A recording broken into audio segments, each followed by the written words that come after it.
Provision. तो emergency provision, emergency के बारे में किसमें दिया गया है? पार्ट 18 में दिया गया है, जो आर्टिकल है 352 से लेकर 360 के बीच में दिए गए हैं। तो हम लोग को पता है कि इमरजेंसी में क्या होता है। इमरजेंसी लगाने के लिए कौन लगा सकते हैं, डिक्लेयर कर सकते हैं? प्रेसिडेंट, चाहे वो नेशनल इमरजेंसी हो, फाइनेंशियल इमरजेंसी हो या स्टेट इमरजेंसी हो, कोई भी हो, तो ये सारी चीजें वही प्रेसिडेंट ही डिक्लेयर करेंगे। तो ये चीज ध्यान रखनी है। तो इमरजेंसी में क्या है, अपनी 3 इमरजेंसी होती है, नेशनल, स्टेट और फाइनेंशियल। तो हम लोग उन तीनों के बारे में देखेंगे। ये जो आर्टिकल है 352 से 360 के बीच में, तो देखेंगे कि कौन कौन सा आर्टिकल किसके लिए है। तो पहला जो क्वेश्चन है इसमें क्या कह रहा है कि इमरजेंसी का जो प्रावधान है, ये तो हम देख ही चुके हैं, पार्ट 18, ठीक है, 18 में तो दिया ही है। जो इमरजेंसी का प्रावधान है कौन से देश से लिया गया है, तो यह है जर्मनी। हम लोग इसे पहले से पढ़ चुके हैं कि जो इमरजेंसी का पूरा प्रावधान है वो जर्मनी से लिया गया है अपनी कॉन्स्टिट्यूशन में। अगला क्वेश्चन क्या कह रहा है, in which following article emergency provision is given. हम लोग इस वाले को तो देख ही चुके हैं ना, 352 से 360। तो यहाँ पर भी वही है, 352 से लेकर 360 के बीच में पूरा इमरजेंसी प्रोविजन दिया गया है। अगला क्वेश्चन देखते हैं, which article of constitution gives the provision of national emergency. National emergency के लिए कौन सा आर्टिकल दिया गया है संविधान में, तो कौन सा है? 352। नेशनल इमरजेंसी, एक चीज ध्यान रखनी है कि ये ड्यू टू द एक्सटर्नल वार जो होता है, मतलब एक तरह से बाहरी हमले वगैरह जैसे युद्ध होते हैं ना, उस टाइम पर ये नेशनल इमरजेंसी लगती है। जब भी राज्य में इमरजेंसी वगैरह लगती है, तो जब कॉन्स्टिट्यूशनल फेलियर हो जाता है स्टेट के अंदर, तभी स्टेट इमरजेंसी लगती है। जब फाइनेंशियल क्राइसिस वगैरह आते हैं, तब फाइनेंशियल इमरजेंसी लगती है। तो ये ध्यान रखना है। तो अगला क्वेश्चन क्या कह रहा है कि when national emergency can be impose in country, मतलब कि नेशनल इमरजेंसी को देश पर कब लगाया जा सकता है, कब लगा सकते हैं। तभी हमने बताया था जब एक तरह से एक्सटर्नल वार का टाइम हो, मतलब बाहरी किसी देश से लड़ाई हो रही हो या शुरू हुई हो, उस टाइम पर नेशनल इमरजेंसी लगाई जाती है। अगला क्वेश्चन कह रहा है कि who has given extraordinary power to declare any kind of emergency in the country. मतलब ये जो तीनों इमरजेंसी है ना, national emergency, state emergency and finance emergency, तो इन तीनों को लगाने की जो पावर है किसके पास है? प्रेसिडेंट के पास होती है। अगला क्वेश्चन करते हैं, ड्यू टू कॉन्स्टिट्यूशनल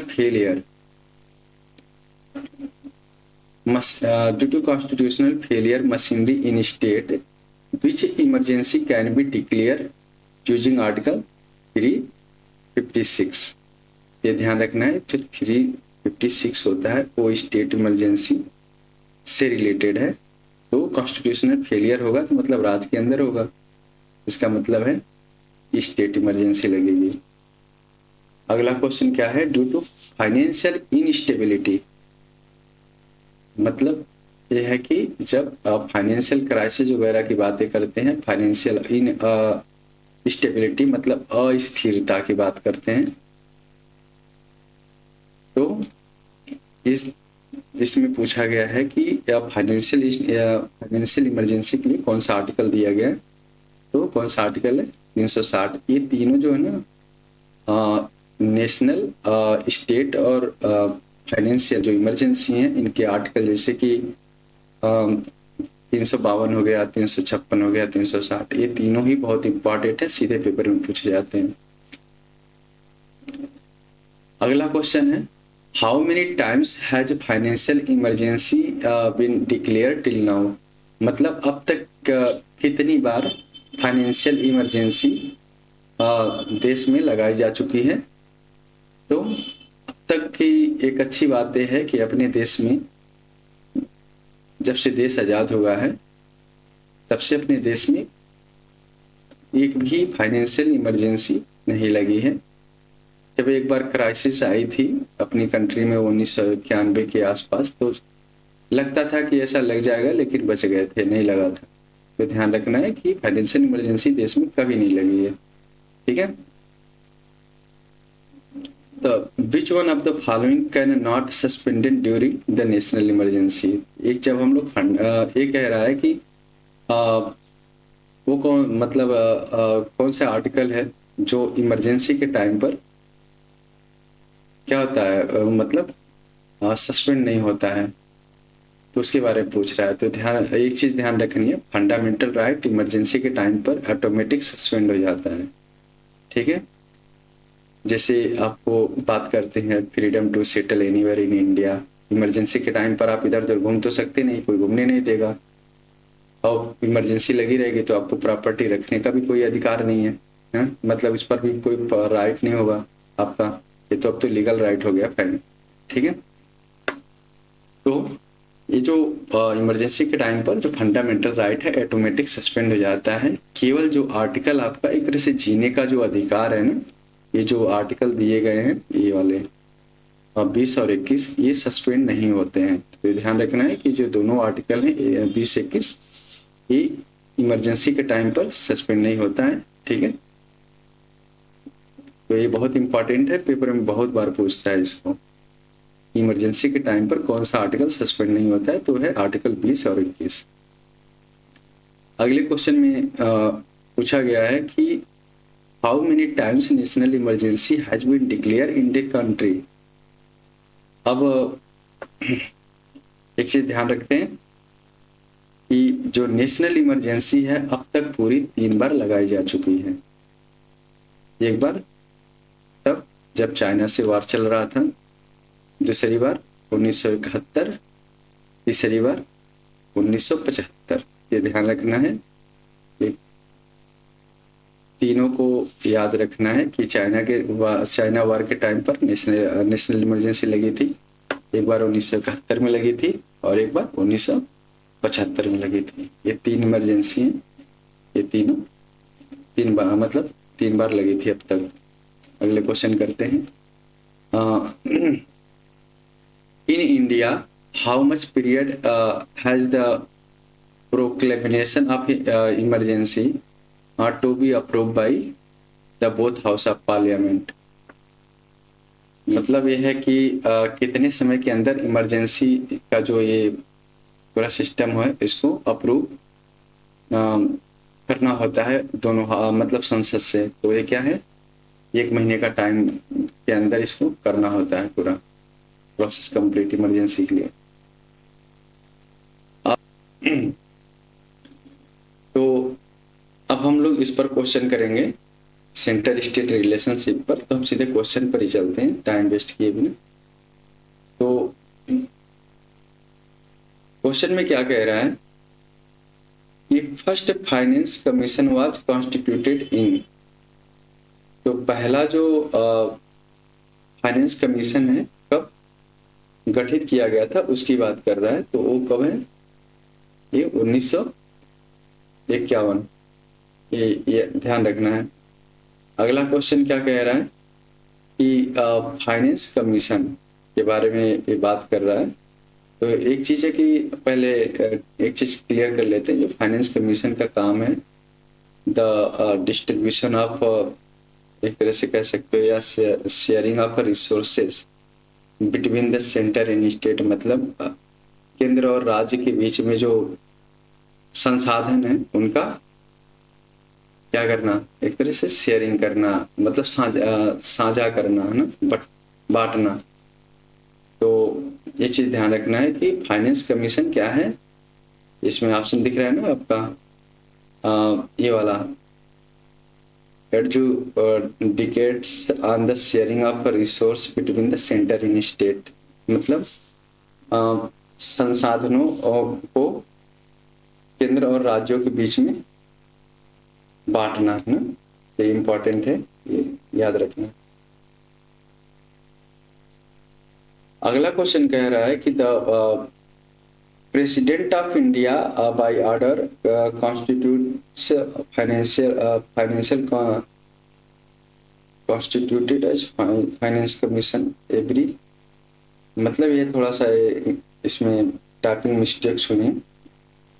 तो इसमें सीधा सा क्वेश्चन ये कह रहा है कि जो फाइनेंस कमीशन है, जो प्रेसिडेंट इसको कॉन्स्टिट्यूट करते हैं, तो कितने समय में होता है, तो टाइम पूछ रहा है, ठीक है। तो हर 5 साल में एक बार जो फाइनेंस कमीशन है वो गठित होती है, ये ध्यान रखना है। ये टाइम 5th ईयर है ना, एवरी 5th ईयर में, मतलब प्रत्येक 5 साल में फाइनेंस कमीशन को गठित किया जाता है ना। अभी करंट टाइम में फाइनेंस कमीशन के चेयरमैन कौन थे, तो आप लोग गूगल कर लीजिएगा एक बार, ठीक है, क्योंकि ये टाइम टाइम पर बदलता रहता है। तो टाइम पर ही जब आप किसी पेपर्स की तैयारी करते हैं तो उस टाइम पर ही देख लेना ज़्यादा अच्छा रहता है, क्योंकि ये सारे करंट इशू होते हैं, करंट से रिलेटेड है सारे मैटर। अगला देखते हैं। अगले क्वेश्चन में क्या कह रहा है कि तो finance distribution between union and state take place on the basis of recommendation of which one of the following, मतलब कह रहा है कि जो फाइनेंस डिस्ट्रीब्यूशन है केंद्र और राज्यों के बीच में, ये कह सकते हैं कि ये कौन करता है ना, फाइनली कि जो पैसे का जो एक तरह से केंद्र और राज्यों के बीच में बंटवारे की बात है, वो कौन सा मतलब इसे रिजॉल्व करता है, तो इसका रिस्पॉन्सिबिलिटी किसके हाथों में, फाइनेंस कमीशन के हाथों में, वही करता है। अब ये फिस्कल डिफिक्ट्स की बात करते हैं, है ना, डिफिसिट।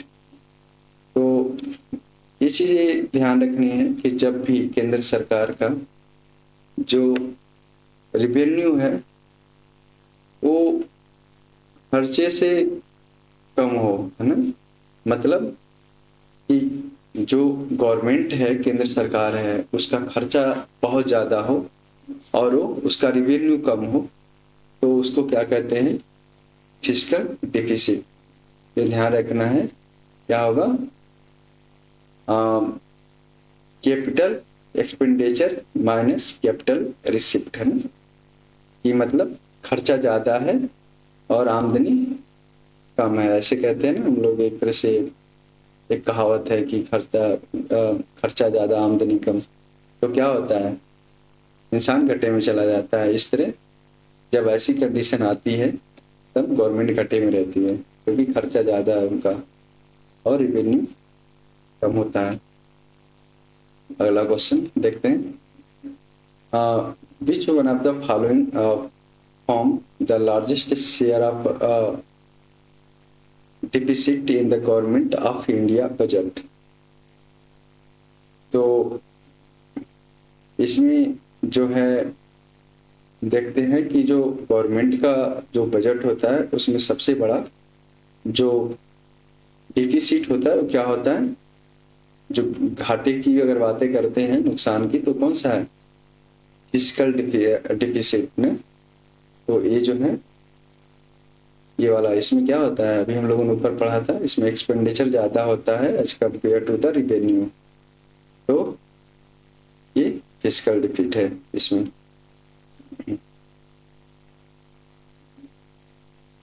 अगला क्वेश्चन कह रहा है for the distribution of power between union and state.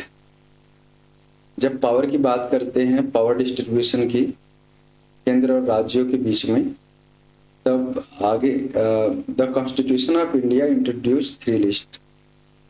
जब आप पावर डिस्ट्रीब्यूशन की बात करते हैं तो क्या होता है उसमें, एक लिस्ट होती है, यूनियन लिस्ट होती है, और दूसरी जो होती है स्टेट लिस्ट होती है, तीसरी जो होती है कंकरेंट लिस्ट होती है। ठीक है, तो ये कह रहा है कि which following 2 article are given the distribution of power. तो जो नीचे आर्टिकल्स दिए गए हैं, पूछ रहा है कि दोनों में से कौन से आर्टिकल जो हैं इससे संबंधित है डिस्ट्रीब्यूशन ऑफ पावर से, है ना।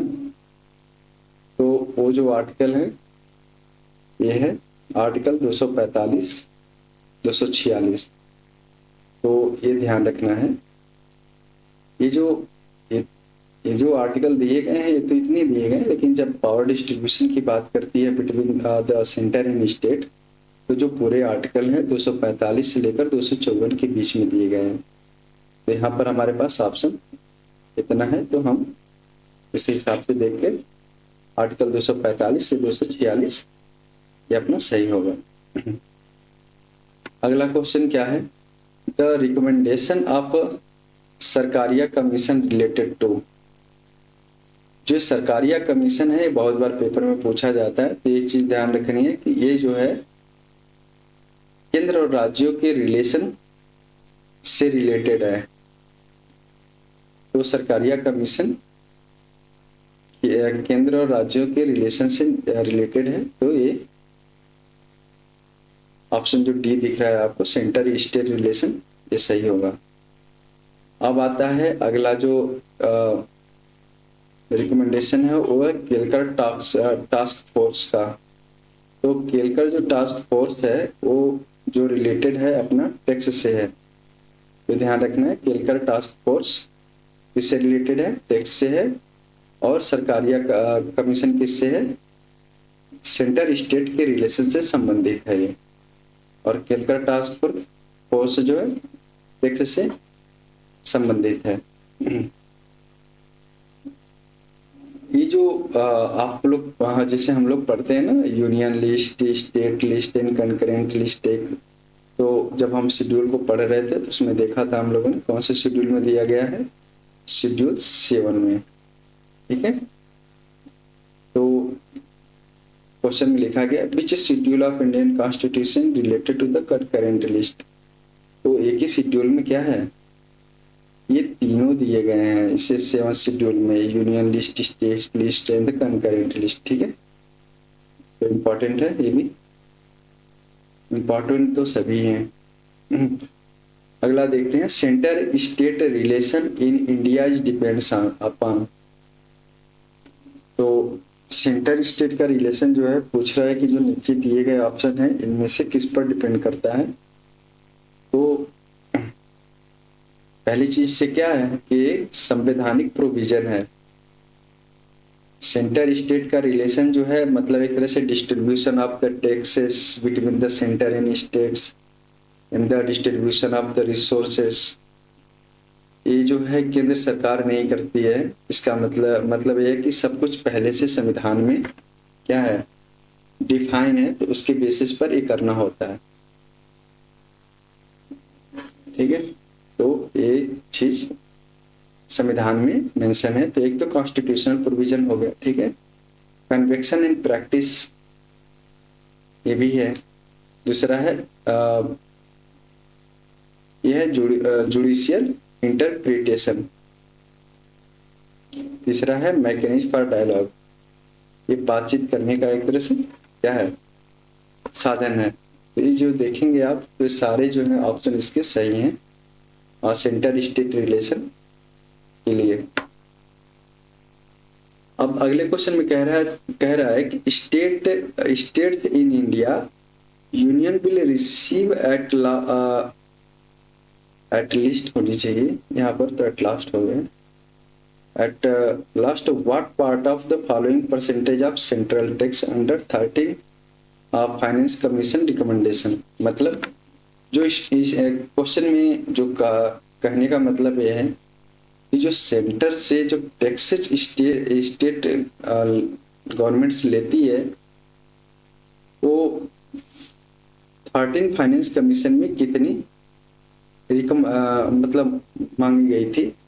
वो थी कितनी अपनी 32, ये ध्यान रखना है। और वर्तमान टाइम पर जो चल रहा है कितना है? ये 41%। ये 13 फाइनेंस कमीशन में था, वर्तमान वाला 41% है। ठीक है, 31 की बात करेगा तो ये है, जब अभी वर्तमान की बात करेगा तो 41, ध्यान रखना। अब अगला क्वेश्चन क्या कह रहा है कि विच one of the following is extra constitutional body, है ना। कॉन्स्टिट्यूशनल बॉडी का मतलब हो गया कि जो चीजें संविधान में मेंशन है that is a constitutional body, और जो संविधान के अंदर डिफाइन नहीं है, मेंशन नहीं है, वो क्या है? अनकॉन्स्टिट्यूशनल बॉडी है। तो ये चीज ध्यान रखना। यूपीएससी को जो आप देख रहे हैं ये भी कॉन्स्टिट्यूशन में मेंशन है, ये भी कॉन्स्टिट्यूशनल बॉडी है। फाइनेंस कमीशन 280 जो है ना, वो आर्टिकल उससे गठित करते हैं ना, तो ये ध्यान रखना, ये भी कॉन्स्टिट्यूशनल है। अब इलेक्शन कमीशन 324, ये भी कॉन्स्टिट्यूशनल बॉडी है। अब बात आती है प्लानिंग कमीशन की। प्लानिंग कमीशन क्या है? कॉन्स्टिट्यूशन में मेंशन नहीं है, इसका मतलब ये वाला सही है, एक्स्ट्रा कॉन्स्टिट्यूशनल बॉडी यही है। ठीक, अगला देखते हैं। when was wealth tax first was introduced in India? मतलब जो वेल्थ टैक्स है देश में पहली बार कब इंट्रोड्यूस किया गया था? वो जो सन है ध्यान रखना है 1957। 1957 में पहली बार वेल्थ टैक्स को इंट्रोड्यूस किया गया था, है ना। तो ये याद रखना 1957। अगला क्वेश्चन क्या कह रहा है कि finance commission is constituted under which article? मतलब जो फाइनेंस कमीशन है कौन से आर्टिकल के अंतर्गत गठित किया जाता है? तो आर्टिकल कौन सा है? 280। अब बात आती है फिस्कल पॉलिसी रिलेटेड टू, अभी हम लोगों ने जो पढ़ा था ना फिस्कल डिफिसिट, उसमें हमने क्या देखा था कि जो एक्सपेंडिचर है गवर्नमेंट का वो ज्यादा होता है रिवेन्यू से, तभी फिस्कल डिफिसिट होती है, डिफिसिट होती है। तो ये क्या है? इससे रिलेटेड आर्टिकल कौन सा है? Related to revenue and expenditure policy of the government, है ना। तो ये अपना ऑप्शन ये वाला सही है।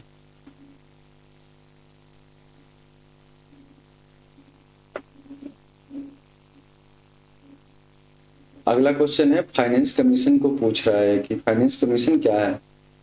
तो फाइनेंस कमीशन क्या है? पहली चीज से हर 5 साल में क्या होता है? प्रेसिडेंट इसको मतलब प्रेसिडेंट जो है फाइनेंस कमीशन को अपॉइंट करते हैं हर 5 साल में, इसलिए to review centre state financial relationship, है ना। जो केंद्र और राज्य का जो फाइनेंशियल साझेदारी है उसकी रिव्यू के लिए हर 5 साल में इसको गठित किया जाता है, ध्यान रखना है। ठीक है, अगला क्वेश्चन जो है for which purpose is the financial commission is appointed? इसमें क्या है कि पूछा गया है कि पर्पज क्या है फाइनेंशियल कमीशन को अपॉइंट करने का? मेन चीज क्या है? टैक्स से रिलेटेड है मैटर। ठीक है, तो ये ध्यान रखना है टू इम्पोज टैक्स, तो इसका ऑप्शन यही सही होगा। क्योंकि अभी हम लोग फाइनेंशियल सेंटर स्टेट रिलेशन की जब बात कर रहे थे तो क्या बात कर रहे थे? Distribution of tax between the centre and state. तो अभी हमने 13 फाइनेंस कमीशन में जब देखा था तो टैक्स राज्यों के लिए कितना था उस समय? 32%। वर्तमान में जो है 41 चल रहा है। तो टाइम पर ये बदलते रहते हैं, तो जब भी करंट टाइम में आपका वो पेपर वगैरह देना है तो आप ये चीजें चेक कर सकते हैं। तो ये ध्यान रखना है। तो फाइनेंस कमीशन गठित किया गया टू इम्पोज टैक्स लगाने के लिए ना, या टैक्स से टैक्स से पूरा रिलेटेड है, जो distribution of tax between the centre and state. Okay, next question पर चलते हैं। The authorization for withdrawal of a fund from the consolidated fund of India must come from। अगर आपको कंसोलिडेटेड फंड जो है उससे अगर पैसा निकालना है, ठीक है, तो वो कैसे निकाली जा सकता है? ये पार्लियामेंट की अप्रूवल से ही निकल सकता है, अन्यथा ये निकल नहीं सकता है। ठीक है, तो ध्यान रखना है। अगला क्वेश्चन क्या कह रहा है कि जो केंद्र सरकार का जो रेवेन्यू होता है वो कौन से अकाउंट में क्रेडिट करते हैं, मतलब किसमें भेजते हैं? तो किसमें भेजते हैं उसे? ये है कंसोलिडेटेड फंड ऑफ इंडिया। इसमें जो केंद्र सरकार का रेवेन्यू है इसी में रहता है, कंसोलिडेटेड फंड ऑफ इंडिया। अगला क्वेश्चन जो है क्या कह रहा है कि which of the following is not related to the union state relationship. तो अभी हम लोगों ने पढ़ा था सकारिया कमीशन, ये भी फाइनेंस से रिलेटेड है। राजमन्नार कमेटी, ये भी फाइनेंस कमीशन से रिलेटेड है। और ये मुंशी कमीशन, ये भी फाइनेंस कमीशन से रिलेटेड है। तो जो रिलेटेड नहीं है वो क्या है? इंद्रजीत गुप्ता कमेटी, ये इलेक्शन की फंडिंग से रिलेटेड है। ये वाला जो इंद्रजीत गुप्ता कमेटी है ये फाइनेंस कमीशन से रिलेटेड नहीं है, इलेक्शन की फंडिंग से है। ये ध्यान रखना है। इसका ऑप्शन कौन सा है? सही, ए वाला, सी वाला। तो हम लोगों ने जो इम्पोर्टेंट क्वेश्चन थे उसको कर लिए हैं अभी यहाँ तक, सेंटर स्टेट रिलेशन तक। तो इसके आगे जो क्वेश्चंस बचे हैं, जैसे कि पार्लियामेंट्री कमेटी है जो हम लोग पढ़ते हैं, एस्टीमेट कमेटी वगैरह, उसके बारे में एक वीडियो और बनाएंगे। फिर क्वेश्चन आंसरिंग का जो सेशन है वो मतलब वीडियो होंगे वो क्लोज करेंगे। फिर आगे हम आर्टिकल्स पर चलेंगे। तो हम आशा करते हैं कि आप लोग को ये लेक्चर अच्छा लगा होगा, क्वेश्चन आप लोग को समझ में आए होंगे, और आप लोग हमारे साथ जुड़े रहिए। हमारा चैनल सब्सक्राइब कर लीजिएगा और लाइक कमेंट करिएगा ताकि हमारा भी उत्साह बना रहे। तो thank you for watching my video. आप लोग हमसे जुड़े रहिएगा। Thank you.